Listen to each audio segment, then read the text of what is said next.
are joining me today for a film that almost made it into the Kill It With Fire archives but missed by a bee's knee. Today I review Guardians of the Tomb. Guardians of the Tomb, also known as Seven Guardians of the Tomb, is a 2018 Australian-Chinese science fiction horror thriller film directed and written by Kimball Rendell. The film follows a team of scientists who lose a colleague in an ancient labyrinth while trying to make the discovery of a century. To put it bluntly, this movie is bad. It is really bad, and yet kind of fun. It's not a movie that's so bad it's fun, it's more a bad film with a fun concept. Is this what happens when you mix Americans, Chinese, and Australians? Is that meant to be the opening line of some joke I haven't heard of? An American, an Asian, and an Australian walk into a bar. We have two good actors, Kelsey and Kellan Lutz, who are so good at their jobs and so committed to their roles that you do have to admire them. Surely they looked at this and knew how ridiculous it was, but they treated the script like pure gold and gave it their all and delivered some great performances, which oddly enough made it all the more awkward. Our lead female is Jaya, played by Bingbing Li, and her performance was very up and down. In her scenes where she was speaking English, she was very stiff and did not deliver her lines well, and I almost felt like she'd never acted before in her life. The scenes where she was speaking in Chinese were actually really good, so I believe language barrier was an issue. Shane Jacobson, who plays Gary, made me a tad ashamed of my country. All this character did was have comedic line after comedic line, and he was the only one given comedic dialogue, so it doesn't remotely fit with the rest of the movie. His comedy was very observational based. He most of the time echoed every thought the audience could have. If you're watching a scene thinking how stupid or insane something is, his character was right there to point out how insane and stupid that what was going on was. The use of his character makes me question if this movie took itself seriously at all. The editing for me is the worst thing about this movie. The transitions between scenes reminded me of a 6th grade PowerPoint presentation. Scenes don't blend together, the timeline is scattered, and the style of the flashbacks looks like they cut and chopped home movies and phone recordings and put them into a film. It was truly horrendous. The editing takes itself so seriously and clearly thinks it's more impressive than it is, because in reality, it's crap.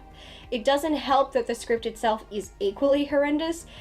In all honesty, with a few tweaks, this could have actually worked. Ancient Chinese tomb? That works. Dead emperor obsessed with immortality? That checks. Mutated spiders? Yep, I buy that too. But then it adds in extra details that are just absurd, and that's what turns the entire story into a joke, only I'm not sure anyone was laughing. Joke number 1. Ancient Chinese sail to Australia, where they are gifted funnel web spiders by the Aboriginal tribes, and they take them back to China, where they experiment on them to take an enzyme from their venom that has the key to longevity. Firstly, how long is that sailing trip? Weeks? Months? How'd those spiders survive the trip? How did the two cultures communicate when they don't speak the same language? Joke number 2. Advanced super spiders that hunt in packs and hunt in water. These spiders are 2,000 years old. How did they survive without a food source? Cannibalism? I would also like to inform everyone that as bad as this movie was, it genuinely scared the hell out of me. I am severely arachnophobic, so every time there was a spider on the screen, I was screaming. Continuing with my honesty, this movie reminds me a great deal of Anaconda's Hunt for the Blood Orchid.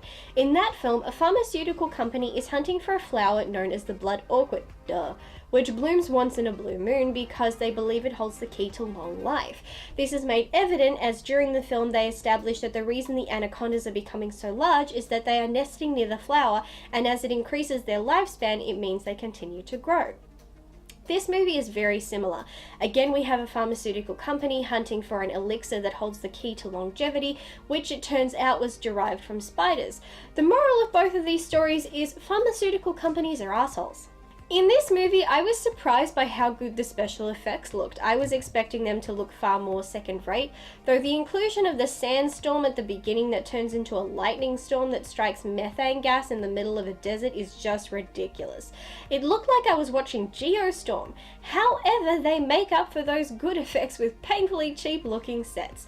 The spider webs look fake, the sets look made of plaster, the rocks look made of styrofoam. Nothing about the tomb looks ancient, and the fact it's underground near a mining site and yet it remained undiscovered for 2,000 years is a load of codswallop. I do believe some spiders were real because there was a clear difference between the spiders from one scene to the next, so I believe some were real and others were special effects, like the two giant spiders, obviously.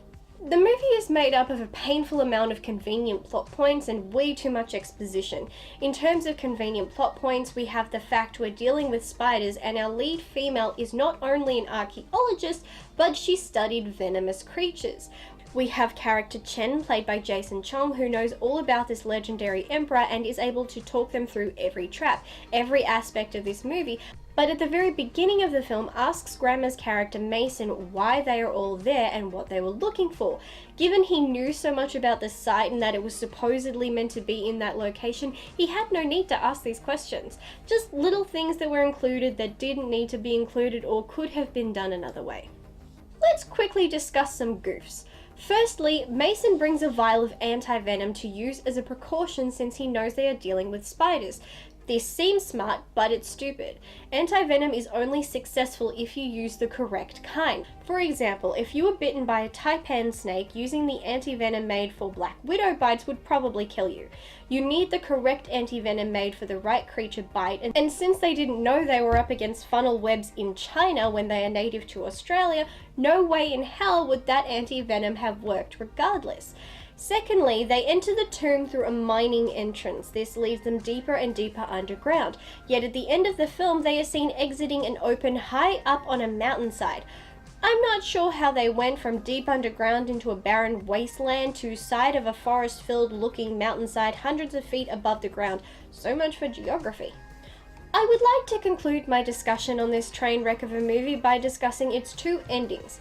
The final ending, which is very abrupt, suggests that the young girl they saved was unknowingly housing a funnel web spider inside her body, and it was somehow telepathically communicating with its fellow spiders from inside her. Now, this was not officially established, but it was horrifically implied, and I'm just not sure how to respond to that final scene. But then we have the scene before that, and I'm going to try to get through this by keeping a straight face. I am, as I said, terrified of spiders, but this scene had me laughing for a solid 15 minutes. The giant female... The giant female spider watches on as... I can do this.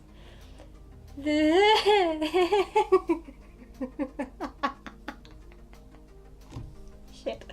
I can do this. So the 20 minutes later. So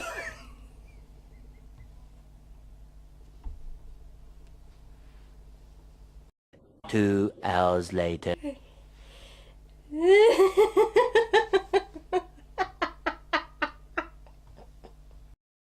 So much later that the old narrator got tired of waiting and they had to hire a new one.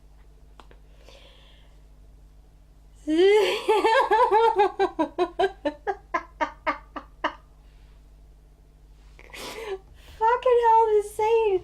Oh man, I can do this. So the giant female spider watches on as her nested baby spiders are all burned alive. Angry that her children are dying and her dinner has gotten away, in a rage, she grabs her giant but smaller male companion and rips him in half. I've never seen something so ridiculous, something so nonsensical, something so pointless in my whole entire life, and yet this might be one of the funniest moments I have ever come across in a movie. What's funny is that for some reason, when she grabbed her companion, I thought she was gonna throw him on the flames and use him to jump across, so in a way I was close. This was a hot mess, I can't deny it. It's just awful on so many levels, but the concept is fun, and that spider scene still cracks me up. I honestly would watch that scene again. I was incredibly generous and gave Guardians of the Tomb a rating of 0.5 out of 5 because I just couldn't find it in me to give this a kill it with fire. I can't do that to a movie that made me laugh so hard. Oh man, now my abs hurt. Have you seen this movie? Have you even heard of it? And after all this, are you intrigued to check it out? Let me know in the comments section below. Until next time, bye.